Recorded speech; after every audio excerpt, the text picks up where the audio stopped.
안녕하십니까. 반갑습니다. 참사랑교회 청소년부를 섬기고 있는 홍정수 목사입니다. 반갑습니다.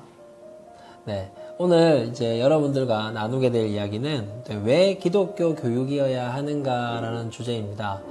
제가 아이들 입시와 진로 지도를 하고 있는데요. 한 10년 정도 된 것 같네요.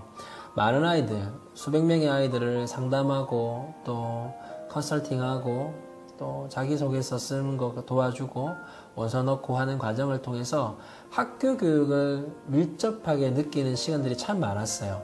학원 교육도 마찬가지고요.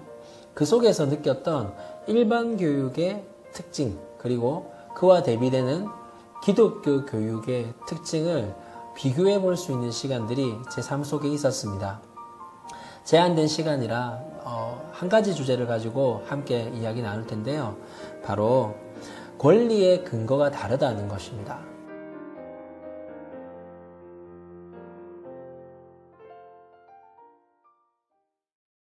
교육을 할 수 있는 권한의 근거가 무엇이냐를 정하는 게 결국은 이 교육을 받는 대상이 어떻게 변화되고 성장하고 어떤 목적지로 갈지를 결정하기 때문에 그렇습니다. 가정폭력을 반대하는 공익광고입니다. 하나 더 살펴보겠습니다. 어떤 공익광고일까요? 같은 주제의 또 다른 광고입니다. 바로 동성애를 옹호하는 공익광고입니다. 앞서 살펴봤던 가정폭력이라는 주제는 아마 보편적으로 누구나 이것은 모두가 반대해야 할 인권의 문제다라고 생각을 하시겠지만 뒤에 살펴본 이 동성애 옹호의 부분에 있어서는 첨예한 대립이 이루어지고 있는 것이 사실입니다. 북한 인권도 마찬가지지요. 북한의 인권의 문제를 그들의 문제다, 그들 나라 안에서 일어나는 문제이기 때문에 우리가 관여할 게 아니다, 이런 시각이 있는 반면에 아니다, 이건 보편적인 인류의 보편적인 문제다, 모두가 함께 고민해야 된다라고 보는 시각이 있습니다. 낙태죄 역시도 마찬가지죠. 어머니의 권리가 중요하다, 아이를 가진 여자의 권리가 매우 중요하다 때문에 낙태죄를 죄라고 하면 안 되고 폐지해야 된다는 시각이 있는 반면에 생명의 문제는 인간의 각각에 달린 문제가 아니라 존엄한 가치다 때문에 태아의 생명을 존중해야 하고 낙태법은 유지되어야 한다라는 입장이 있고 첨예한 대립을 이루고 있습니다. 일반 교육의 근간이라 할 수 있는 인간의 권리, 인간 자체의 소중함이 있어서 왜 이렇게 상반된 시각이 존재할까요? 그것을 살펴보기 위해서는 먼저 이 인권이라는 주제가 처음 사회 속에 대두되었던 대로 올라가 보아야 합니다.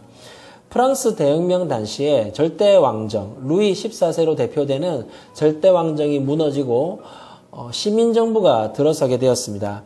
이 들어선 시민정부는 나라를 새롭게 다스릴 수 있는 제도와 헌법과 법률을 만들고자 했는데요. 그것을 세밀하게 만들기까지는 시간이 걸리니까 먼저 우리가 어떤 원리를 가지고 새로운 정부를 수립할 것인지를 기록해서 널리 배포하자는 생각을 했습니다. 그래서 만들어진 게 권리장전입니다. 처음으로 이 내용 속에 인권이라는 주제가 대두되었고 사회화되었고 문서화되어서 나타났습니다. 이때 기재된 인권은 그냥 우리가 알고 있는 인권이라 부르지 않았고 천부인권이라고 불렀습니다. 한자를 보시면 알겠지만 하늘이 부여한 권리, 하늘이 모든 인간에게 부여한 권리라는 의미로 천부인권이라고 불렀습니다. 다른 말로 이제 자연법, 루소라는 사상가의 표현을 빌려서 자연법이라도 부르는 이 천부인권이라고 불렀는데요. 이것이 시대가 지나면서 천부는 빠지고 인권만 남게 되는 역사적인 흐름이 있었습니다. 실존주의 철학자들입니다. 당시 근대로 넘어오면서 사람들은 진리와 신에 대한 탐구에 대해서 무용론을 주장하기 시작했습니다. 다른 말로 비슷한 의미로 불가지론이라고 하기도 하는데요. 우리가 탐구해봐야 알 수 없다. 우리가 고민해봐야 그 진리에 이를 수 없다. 그리고 또 그 신이란 존재가 있는 것 같긴 하지만 있지만 그가 우리 인간의 삶에 어떤 영향을 미친단 말이냐, 이런 이제 문제들을 제기하면서 진리, 즉 신에 대한 탐구는 멈추고 이제 더 중요한 것은 진리가 아니라 그 진리를 추구하는 사람이 더 중요하다. 진리를 찾고자 하는 이 사람이 어떤 존재이고 이 사람이 어떻게 살아가야 될지를 탐구하는 게 더 중요하다라고 생각을 하기 시작합니다. 이 생철학, 실존주의 철학인데요. 여기에 가장 대표적인 인물이 니체입니다. 그가 했던 가장 유명한 말이 신은 죽었다는 말이지 않습니까? 그리고 니체는 초인을 주장했습니다. 이 신이 죽었다라고 말하는 사람이 초인인데요. 그가 말했던 사상은 여러 가지 논란이 있고 또 여러 해석이 존재할 수 있지만 그가 왜 신이 죽었다고 말했냐면요. 신은 죽어야 한다는 거예요. 신은 존재합니다. 있긴 있습니다. 그걸 니체도 부정하진 않았습니다. 그런데 이 신의 존재 때문에 사람이 행복하지 않다는 거예요. 신이 있기 때문에 사람은 죄책감을 느껴야 되고 신이 있기 때문에 율법과 법률이 존재하고 그 신의 규례 안에서 사람이 살아야 되기 때문에 사람은 불행하다고 생각했어요.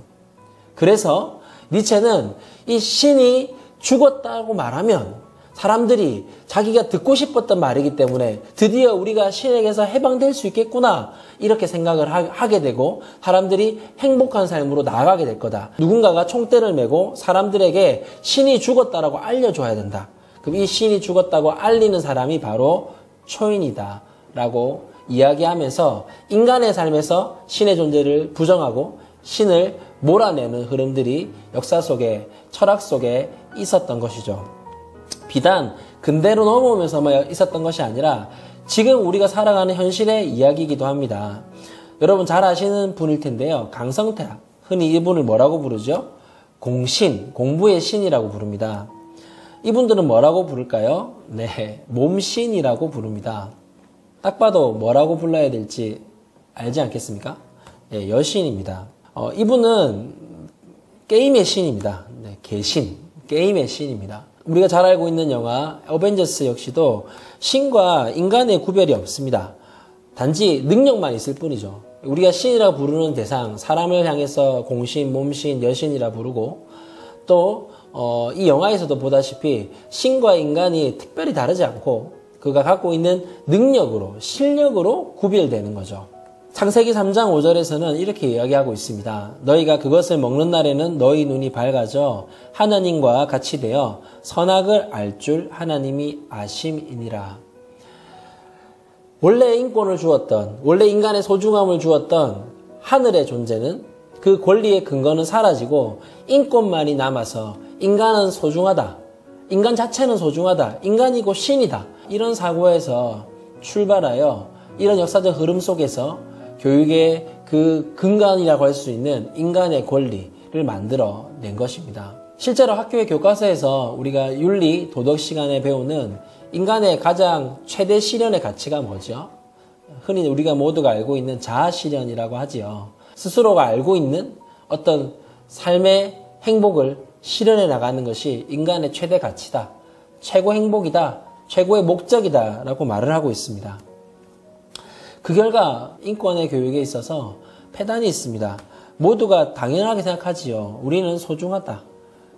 아이들도 똑같이 배웁니다. 난 소중해. 존재 자체로 소중하다는 거예요. 소중한 존재다. 인권이 있다. 그런데 아이들 안의 내면을 살펴보면 소중하다고 말하고 인권이 있다고 말하는데 그런데 그 근거가 사라졌기에 근원적인 불안을 안고 살아갑니다. 내가 왜 소중하지? 내가 왜 가치 있지? 여기에 대해서 불안해할 수밖에 없습니다. 또 이런 생각을 합니다. 내 마음대로 살 거야. 모두가 동일한 권리를 가지고 모두가 동등한 소중함을 가지니까 난 소중하고 내 생각이 소중하고 내 가치가 소중하니까 내 생각하는 대로 내가 고민해 본 대로 내가 결정한 대로 살아갈 거야. 내 마음대로 살 거야 라는 생각을 하게 됩니다. 그리고 무엇보다 중요한 이 생각을 하게 되지요. 실력이 없으면 안 된다. 신이 되어야 한다. 인정받아야 한다. 능력을 갖춰야 한다. 없으면 불안해지는 거예요. 아이들이 열등감과 비교의식으로 빠져들어갈 수밖에 없습니다. 인권은 원래 그 시작된 대로 천부인권입니다. 하늘로부터 주어진 것입니다. 하나님의 형상대로 지음받았다. 하나님께서 그 인간에게 그 누구도 침범할 수 없는 고유한 권리를 주셨다. 그 근거를 하나님께 두는 것, 그것이 천부인권입니다. 천부인권은 다른 말로 천부, 하늘아버지께서 우리를 이 땅에 자녀 삼아 주시고 내가 실력이 있거나 실력이 없거나 외모가 어떠하거나 형편이 어떠하거나 환경이 어떠하거나 그와는 상관없이 단지 하나님의 형상으로 지음받은 존재이기에 그 누구도 침범할 수 없는 소중한 권리를 갖는다. 그것이 천부인권입니다. 기독교 교육이어야 합니다. 그 아이들의 삶에 어떤 기준을, 어떤 근거를 새겨주시겠습니까? 인간은 하나님의 형상으로 지음받았기에 소중하다. 그 출발점으로 인해서 아이들은 매우 다른 삶을 살게 될 것입니다.